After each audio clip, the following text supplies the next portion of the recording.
Hi guys, D-Rock here from Bullet Gaming, also known as Liam. Today I'm going to start off a playlist here on Bullet Gaming's channel for a project that I've been working on just recently. I've not really been prepared to release it with video content just yet, as it's still in the basic stages, but I've came to realise that there's a lot of people that want to see people develop games and watch the progress of projects, especially when it comes to game development. People that really want to get into game development themselves, they're looking for things, ideas they can use, the potential of game engines. For example, this project I've been working on is using the Unity 3D game engine. And I've not really had much experience when it comes to game development. A lot of my studies consisted of software development in C# mainly as a language. I did a little bit of game development, but this is really my first project where I've kind of done it I have done it solo, and it's not been any sort of deadline date. It's just something I'm doing in my spare time. I started this about 2 weeks ago, my first time ever using the game engine. I'm still really learning how things work, things operate, and the power of this is absolutely unreal. I can't wait to get an experience of this engine that I can actually utilise in a three-dimensional aspect. But as a first project, getting my hands on and learn how everything works, I've decided that I would work on a 2D project. Obviously I'll be documenting my progress here on the channel, and in effect, what this will be, I don't really know. I called it Two Blades. It's going to have some combat. It's effectively a two-dimensional top-down RPG. Still a lot of bugs, not a lot of content, but obviously from this stage on and whenever I upload a video, there will be guaranteed progress to it. To be honest, if I'd started these videos a long time ago, there would have been a hell of a lot of improvements that you would have seen here and there, as opposed to seeing half of the base of it being done. But anyway, that's enough of me rambling on. So basically this, as I said, don't know what it is, just kind of working on it, hearing what people, people that I'm talking to that give some ideas and suggestions. I'm putting them in there to the best of my C# knowledge on how to do it whilst working with this engine. So this is our user interface that I quite crafty actually managed to pull together myself. Most of the time I would refer to tutorials, but this came from the Unity API documentation, which I love to pieces. I'm glad they have that. In effect, basically it's just an exit which cancels out the game client build, which this is just a pre-alpha build, and then we've got play game. So if we hit play game, I'll show you what we got so far. So in effect, this is really the map that we've used for, or that I've used for the house. Built it myself, utilizing several graphics from the internet, as well as the character. Everything that you see here, except the health bar. The HP bar I did myself in Photoshop really quickly. It's not fully working yet, it's only there as a placeholder. Obviously in the future that will decrease when combat comes in. I'm still working on that. But every other graphic, fantastic websites out there that create this art and allow us to utilize it in our projects free of cost. So I'll leave a link down in the description if anyone here is looking to develop their own games, perhaps using the Unity 3D game engine. Well, I'll leave all the links there for the websites that I use for these graphics, and surely you'll find the ones that I've been using, and of course you'll be able to find any ones that you may like. So what I've been working on just recently is I'm going to be, as I say, working on that health bar in the next project. You'll more than likely see that come up there. I've been working on a lot of collision based sort of things at first, learning how to make collisions with certain objects, which, some are a little bit buggy in here. This was one of the first things I worked on. I really need to go back and get everything done, which obviously this is a fantastic game engine for collisions, because they use several, you can use things known as box colliders or polygon mesh colliders, stuff like that.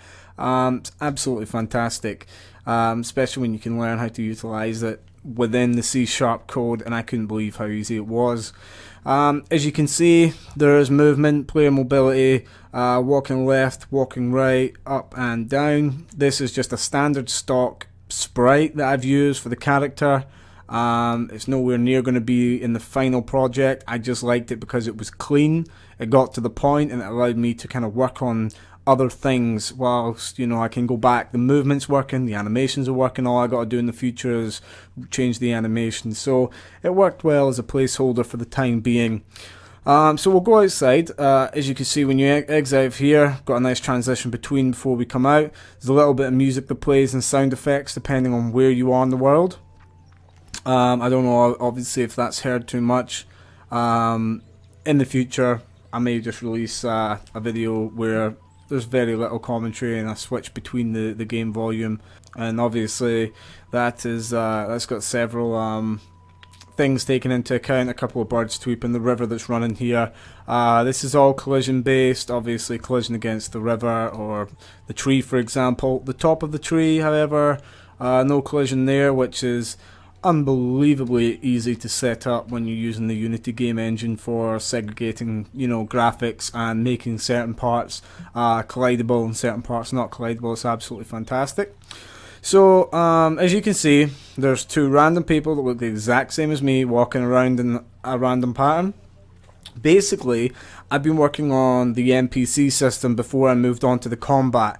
I kind of was under the impression that if I could get a moving character, a moving NPC that understood paths, learned how they all worked, I could make patrol routes and I can make all sorts of walk paths in the future, which obviously the character can interact with and either attack whoever's playing at the time. So this is something that took me a little over a day to work on. Very simple process when I look at it now, but you know, third day into the game engine, this was quite a task. There's a couple of little kind of glitches here and there, but that's stuff that can be perfected in the future.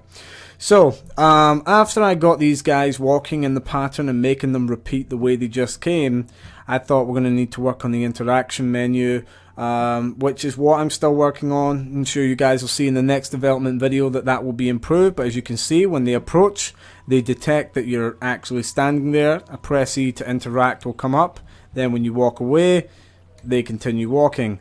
So if I catch this one over here, I don't know where he's walking, I forgot where I programmed these to be.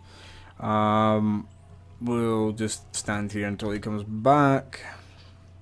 So he'll come back, detects the collision. There's a slight graphical glitch there where my character's overlapping his, easy to fix. I may actually do a couple of documentations through the Unity side to show how easy some of these things are to fix. Press E to interact. I'm working right now on the text size, the text chat, trying to make these things appear nicely and neat, make sure they render on the screen graphically perfectly depending on resolution that you would be playing at.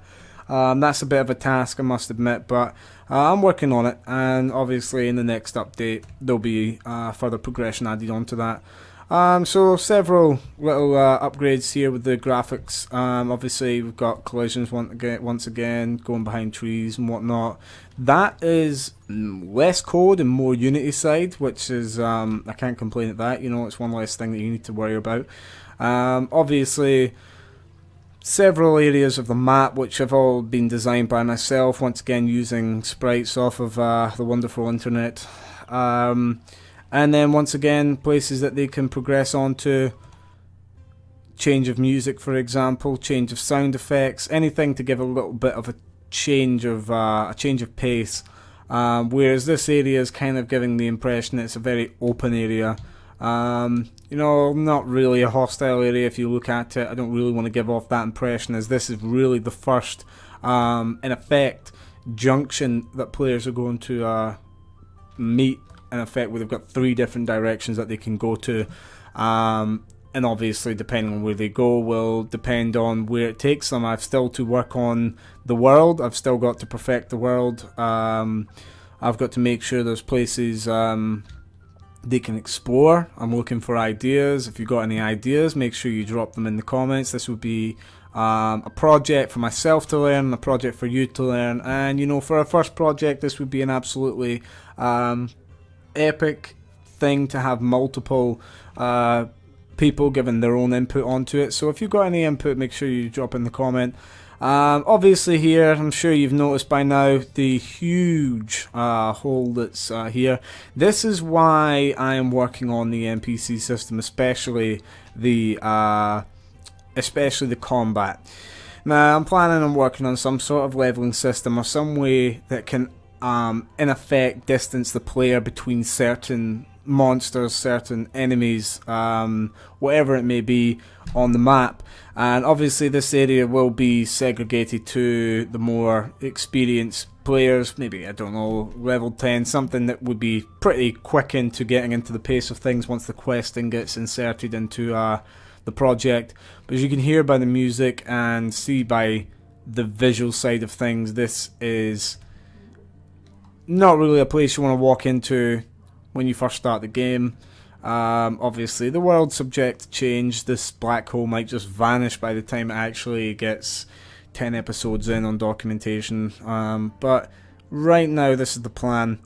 Because of the fact there's nothing in here except for lava, rocks and hostile sounding music, I have yet to put collision in here, so obviously walking over things such as lava is absolutely fine to do because I've not actually finished doing this this map.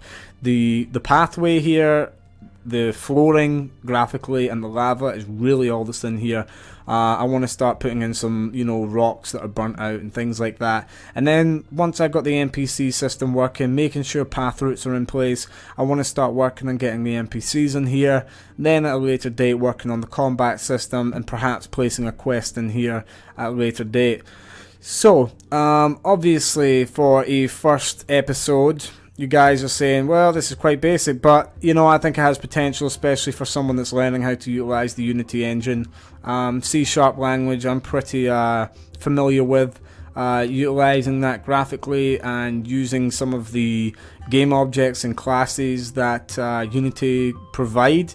That's all new to me, and so far I'm really enjoying this project. I'm really enjoying what Unity has to offer, because this is an absolutely superb piece of software, and it's absolutely free, so you can't complain at that, especially with the 3D side. I've tried playing around with the 3D, but it's something I'll come back to at a later date when I've got this project out of the way, or I've learned how to utilize it. You know, if you can learn how to utilize the engine in a 2D aspect, it's not too hard, I would imagine, to move on to a 3D aspect and learn a couple of new things onto the skill set that you've already attained from doing projects such as this. So, oh well, there's a bug. It's playing two songs at one time. But yeah, as you can see, a couple of bugs, a couple of amendments. Very, quite a number of scripts are running. A number of different pieces of code are operating as well. But yeah, if you're interested in this project, let me know, because I have seen several times before I came on to work on this project that I kind of thought, you know, I really want to design this project, and I want to see what other people have designed with the Unity project. And I can't find anyone that just documents their progress. I always just find tutorials, and some people just don't want tutorials. They would rather see the potential of what someone else can do before they move on to do something themselves. So yeah, let me know what you think, and I will continue with the documentation and bring out the second episode when it's ready. I'm working on a few things just now, and I will see you next time. Thanks for watching. Bye.